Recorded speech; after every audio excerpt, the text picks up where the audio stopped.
वाकई में कुछ लोग जीनियस होते हैं। वे किसी भी क्षेत्र में जाएं, अपना लोहा मनवा ही देते हैं। मैं बात कर रहा हूं विनेश फोगाट की, जिन्होंने पहलवानी जब तक की तब तक भारत का परचम लहराती रहीं, और पहलवानी के तुरंत बाद राजनीति में आई तो पहली बार में ही ये कहें कि झंडा गाड़ दिया तो यह गलत नहीं होगा। पहली बार जो इंसान उम्र भर दंड बैठक लगाता रहा हो, पहलवानी के दांव पे सीखता सिखाता रहा हो, और राजनीति के अखाड़े में यहाँ भी उसने जब परचम लहराया, तब कह सकते हैं कि जीनियस कुछ ऐसे ही हुआ करते हैं। हरियाणा विधानसभा चुनाव 2024 में जुलाना सीट से शानदार सफलता हासिल की है। भाजपा के मजे मजाए नेता को हराया है। विनेश ने अपने पहले ही चुनाव में 6015 वोटों से जीत दर्ज की है। यह एक बड़ी बात है कि जो इंसान ने उम्र भर पहलवानी की एक दायरा रहता है, इन लोगों का नियम संयम ये सब होते हैं, समाज से ज़्यादा घुल मिल नहीं पाते क्योंकि इन्हें समय ही नहीं मिलता है। इसके बाद जो सामाजिक क्षेत्र है राजनीति, उसमें भी एकदम से आके एकदम सफलता, वही वाह, पहली बार मैं ही 6015 वोटों से जीते ही, जिससे उनकी राजनीतिक यात्रा की शुरुआत हुई। यह जीत न केवल विनेश के लिए एक व्यक्तिगत उपलब्धि है, बल्कि कांग्रेस पार्टी के लिए भी एक नई दिशा प्रदान करती है। इस चुनाव में उनकी जीत ने यह साबित कर दिया कि खेल जगत से आने वाले लोग राजनीति में भी अपनी पहचान बना सकते हैं। विनेश की इस सफलता ने हरियाणा में एक नई राजनीतिक हलचल मचा दी है भैया, और यह भी दर्शाया है कि युवा नेता अपनी आवाज़ को कैसे प्रभावी ढंग से बुलंद कर सकते हैं, रख सकते हैं, उठा सकते हैं। विनेश फोगाट की इस जीत पर भारतीय जनता पार्टी के नेता ब्रजभूषण शरण सिंह ने क्या कहा है, यह भी सुन लीजिए। वे कहते हैं कि ये पहलवान नायक नहीं, खलनायक हैं। दोबारा सुनिए, ब्रजभूषण शरण सिंह ने बोला है कि ये जो पहलवान हैं वे नायक नहीं हैं, खलनायक हैं, और यह भी आरोप लगाया कि पहलवानों ने आंदोलन के नाम पर लोगों को भ्रमित किया है। ब्रजभूषण सिंह ने यह भी कहा कि विनेश ने कुश्ती के मैट पर बेईमानी करके जीत हासिल की थी और अब चुनावी मैदान में भी ऐसा ही किया है। यह बयान उनकी निराशा को भी कभी कभी दर्शा देता है, खासकर तब जब उन्हें महिला पहलवानों द्वारा लगाई गई यौन उत्पीड़न के आरोपों का सामना करना पड़ा था।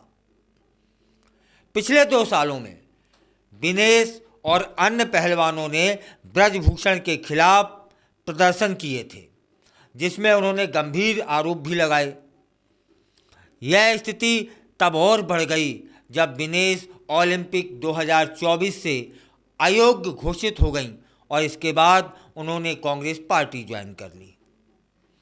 विनेश की जीत ने हरियाणा में एक नई राजनीति हलचल मचाई है। उनके खिलाफ चुनावी मैदान में भाजपा के योगेश बैरागी थे, जिन्हें मजा मजाया भाजपाई भी कहा जाता है, जो एक पूर्व भारतीय सेना के कप्तान हैं।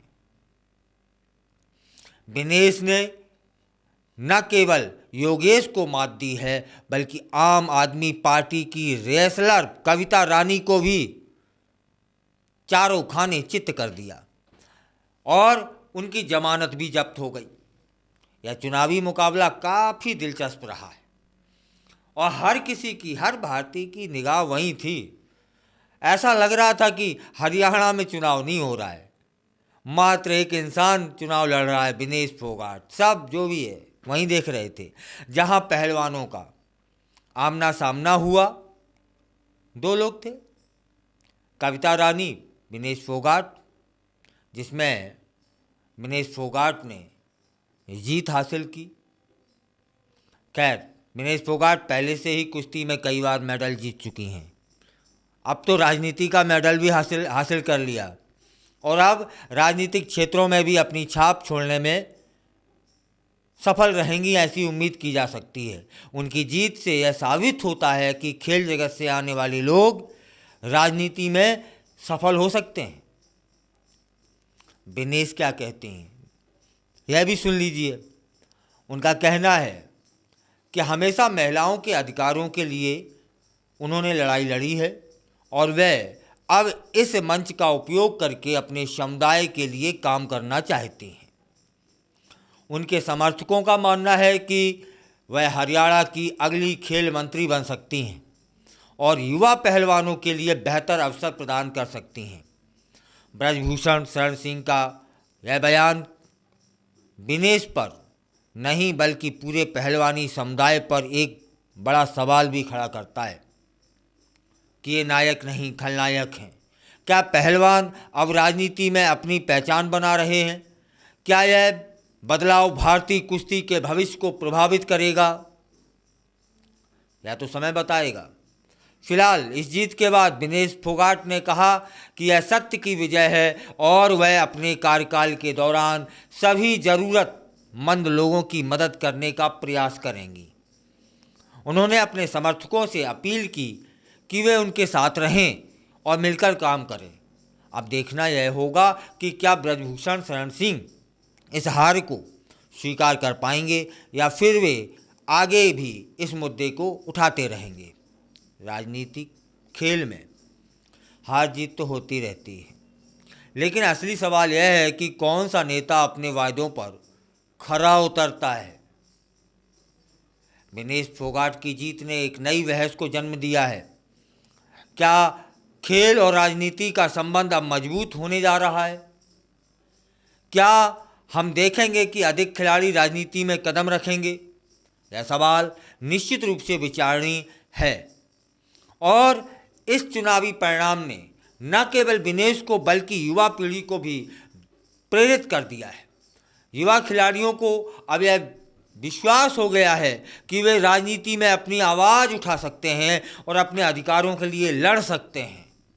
इसके अलावा यह भी ध्यान देने योग्य बात यह है कि कैसे खेल जगत से जुड़े लोग समाज में बदलाव लाने के लिए आगे आ रहे हैं।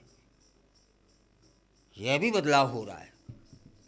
विनेश जैसे खिलाड़ी अब केवल खेल जगत तक सीमित नहीं रह गए हैं, वे सामाजिक मुद्दों पर भी अपनी आवाज़ उठाने लगे हैं।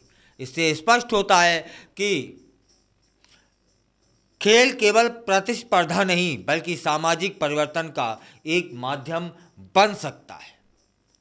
अब जब विनेश फोगाट ने राजनीति में क्षेत्र में कदम रखा है तो उनके सामने कई चुनौतियां होंगी।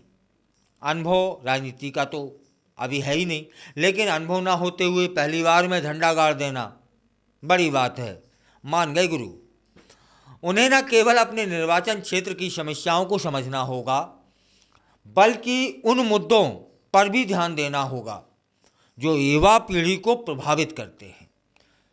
शिक्षा, स्वास्थ्य सेवाएं और खेल विकास जैसे मुद्दे उनके कार्यकाल में महत्वपूर्ण रहेंगे, ऐसा उन्होंने संकेत दिया है और उन्हें इन समस्याओं का समाधान ढूंढने के लिए सक्रिय रूप से काम भी करना होगा। चलिए इस बात को समाप्त करने से पहले यह भी समझ लेते हैं कि राजनीति और खेल दोनों ही समाज के लिए महत्वपूर्ण हैं। जब ये दोनों मिलते हैं तो एक नई ऊर्जा पैदा होती है और समाज को आगे बढ़ाने में मदद करती है। अगर आप भी यह सोचते हैं कि राजनीति और खेल साहित्य का संगम होना चाहिए, तब फिर अपने विचार साझा करें।